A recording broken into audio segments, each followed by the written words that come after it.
Ah bonjour, Mélissa. Oui, et Juliette. Non, Juliette, Mélissa. Je pense que c'est prévu, ouais. Voilà, vous avez réussi. Alors, je prends mandarine parce qu'on, pour vous dire, je sors du spectacle. Hein, c'est ça? Et vous avez donc des questions à me poser. Je vous écoute. Donc déjà, merci de nous accueillir sur Bombi TV. D'accord. Et donc après le spectacle, vous vous sentez comment? Plutôt encore énergique ou...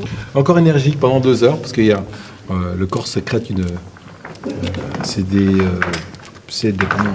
endomorphines, et en plus, voilà, ça donne... On a la patate, quoi. Et pendant 2 heures encore après le spectacle, on a encore la pêche. Puis après, on tombe. On est fatigué après.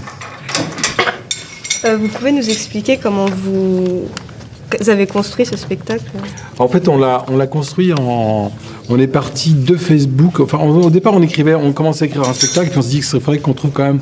Je vais jeter ça quand même. Il faudrait qu'on trouve un fil conducteur, et on a pris le prétexte, on a trouvé le prétexte de Facebook, puisque mon metteur en scène, avec lequel j'ai écrit le spectacle, et moi, étions sur Facebook, et on est parti de ça, en fait.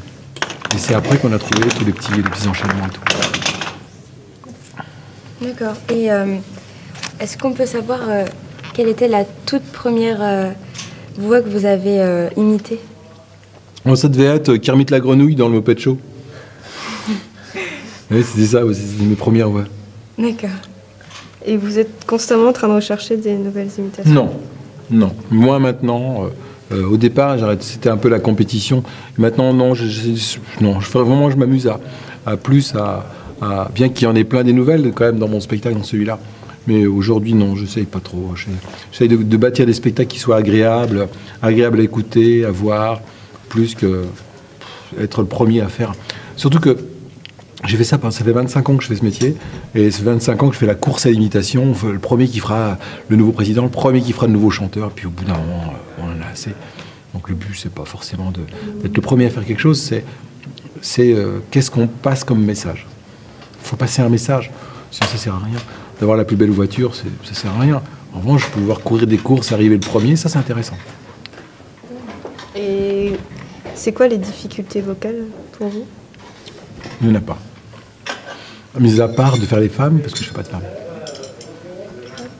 Mais sinon, en l'occurrence, il n'y a pas vraiment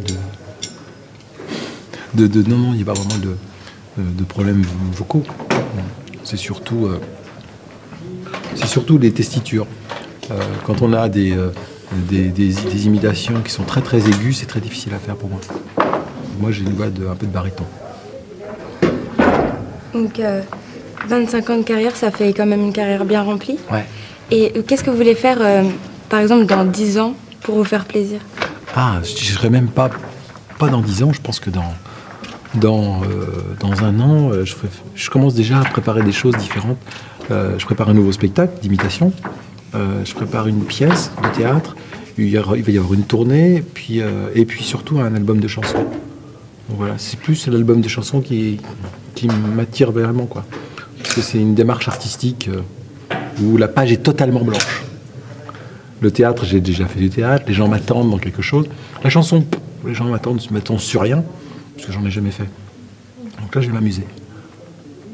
Et si vous deviez faire un spectacle d'imitation avec un autre imitateur, qu'est-ce que ça? J'ai déjà fait avec une imitatrice qui s'appelait Sandrine Alexis, on l'a fait à 2. C'était vachement agréable. Sinon, ce serait avec Michael Gregorio, parce que c'est un copain, mais je crois qu'il n'a pas besoin de moi maintenant. D'accord. C'est bon? Oui, merci. Donc la télé s'appelle Bombi TV. Boum. Bombi TV. Bombi. Oui, c'est comme ça qu'on appelle les habitants de chez nous. C'était Bombi TV. À bientôt.